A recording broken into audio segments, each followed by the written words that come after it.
అందరికీ నమస్తే.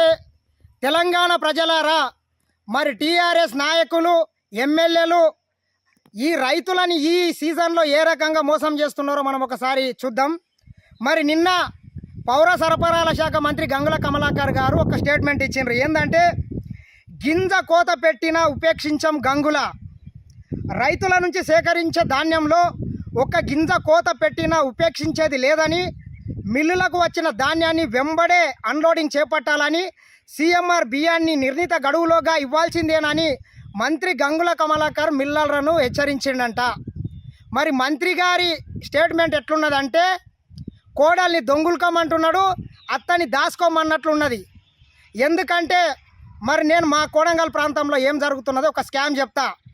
రైతులు 6 కాలం పండించి కష్టపడి పండించినటువంటి పంటను మరి ఈ కొనుగోలు కేంద్రాలకు తీసుకొని వెళ్తే, ఇక్కడ ఉన్నటువంటి ఎమ్మెల్యే పట్నం నరేందర్ రెడ్డి గారు సుట్టప్ సూపుగా వచ్చి ఒక పెళ్లి కొడుకులాగా వచ్చి అక్కడ ఉన్నటువంటి ఈ కొనుగోలు కేంద్రాలను మొత్తం ఏర్పాటు చేసి అక్కడ వెళ్ళిపోతున్నాడు. అంతేగాని వెళ్ళిపోయింది కాక నిన్న మొన్న ఇంకా కొత్త డ్రామా చేసిండు. ఎందుకంటే ఎలక్షన్ దగ్గర వస్తుంది కదా. ఎక్కడైతే ట్రాక్టర్లు లైన్లు ఉన్నాయో అక్కడ వెళ్ళి ఒక షో చేసి రైతులకు కొంచెం అన్నం పెట్టించి వాళ్ళతో పాటే తిని నేను వీటిని తొందరగా కాల్ చేయాలని ఒక డ్రామా చేసే ప్రయత్నం చేస్తున్నాడు. అంత బాగానే ఉన్నది. అయ్యా పట్నం నరేందర్ రెడ్డి గారు, మన కోడంగల్ ప్రాంతంలో మీ టీఆర్ఎస్ నాయకులు, పిఎస్సిఎస్ చైర్మన్లు అందరు కలిసి రైతులను ఏ రకంగా మోసం చేస్తున్నారో మరి నీకు అర్థమవుతున్నదా లేదా? మాకైతే అర్థమైతే లేదు. లేదా నీకు అందుట్లో ఏమైనా కమిషన్ కూడా నీకిట వాటాలు ఉన్నాయా? ఒకసారి నీ సూటిగా సమాధానం చెప్పాలి. ఎందుకంటే ఈ రైతులు తీసుకెళ్ళినటువంటి ఆ ధాన్యం బస్తాలలో అది దాదాపు ఒక బస్తాలో 40 కిలోలు ఉంటుంది సరాసరి. అందుట్లో సూటు పేరు మీద 1 కిలోన్నర తీస్తున్నారు.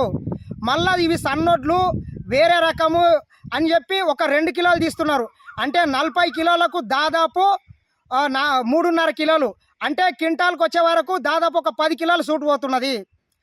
ఈ రకంగా క్వింటాల్కు 10 కిలోలు పోతే మరి రైతులకు ఏం మిగులుతుంది? ఎవని అబ్బా సొత్తు? ఈ రకంగా నీ టీఆర్ఎస్ నాయకులు రైతులని నిండా మోసం చేసి దండుకుంటే మరి నీవు ఎందుకు రోజు ఒక సెంటర్కి అయితే వెళ్తున్నావు? ఎందుకు దీన్ని నువ్వు గుర్తించట్లేదో నీ ఒకసారి ఆలోచన చెయ్యి. ఎంత నీ కమిషన్ లేకపోతే ఆ యొక్క సమస్యని, ఆ దొంగతనాన్ని నువ్వు గుర్తించవని నేను సూటిగా మిమ్మల్ని అడుగుతున్నాను. దయచేసి పౌర సరఫరాల శాఖ మంత్రి గంగుల కమలాకర్ గారు కూడా మీరు ఆలోచన చేయాలి.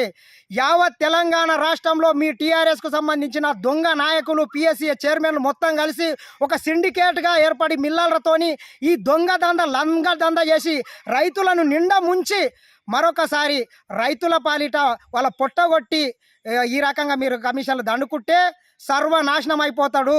ఎద్దేడిసిన వ్యవసాయం, రైతేడిసిన రాజ్యం బాగుపడ్డట్లు చరిత్రలో లేదు. రైతులని మోసం చేసినటువంటి ఈ దొంగలు మొత్తం రోడ్డు ప్రమాదాలలో, హాస్పిటళ్లలో పడి సర్వనాశనం అవుతారని నేను ఒక రైతు బిడ్డగా మిమ్మల్ని హెచ్చరిస్తున్నా. ఎందుకు గుర్తించలేదు?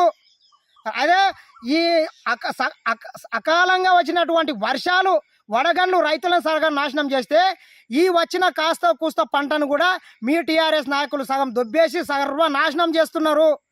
రైతులు ఎన్ని రోజులు ఇంకా వాళ్ళు అప్పుల పాలై నానా ఇబ్బందులు పడి సర్వనాశనం అవుతున్నది వాళ్ళ బతుకు.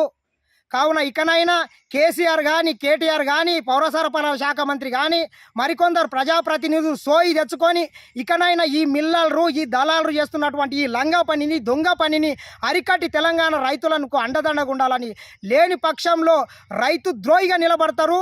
రాబోయే ఎన్నికలలో మీ దొంగ ప్రభుత్వానికి తగిన గోరి మా రైతు బిడ్డలు కడతారని మరొక్కసారి హెచ్చరిస్తున్నా. ఖబర్దార్ బిడ్డలలా, రైతన్నలారా, ఎక్కడైనా ఇటువంటి సూటు పేరు మీద, బూటు పేరు మీద, కమిషన్ల పేరు మీద, మళ్ళీ సంచికి 10 రూపాయల పేరు మీద కమిషన్ అడిగితే మాత్రం వీళ్ళకి తగిన గుణపాఠం చెప్పాలని ఒకసారి హెచ్చరిస్తున్నాం కాంగ్రెస్ పార్టీ తరఫున. హాయ్ ఫ్రెండ్స్, మా టుడే టుమారో యూట్యూబ్ ఛానల్ చూస్తున్నందుకు చాలా థ్యాంక్స్. మరిన్ని లేటెస్ట్ వీడియోస్ కోసం వెంటనే సబ్స్క్రైబ్ చేయండి. అలాగే ఈ బెల్ ని కూడా రింగ్ చేసేయండి. మా నోటిఫికేషన్స్ అన్ని మీ మొబైల్లో వస్తాయి. అలాగే మా వీడియోస్ మీకు నచ్చితే లైక్ చేయండి, షేర్ చేయండి, నచ్చకపోతే కామెంట్ చేయండి.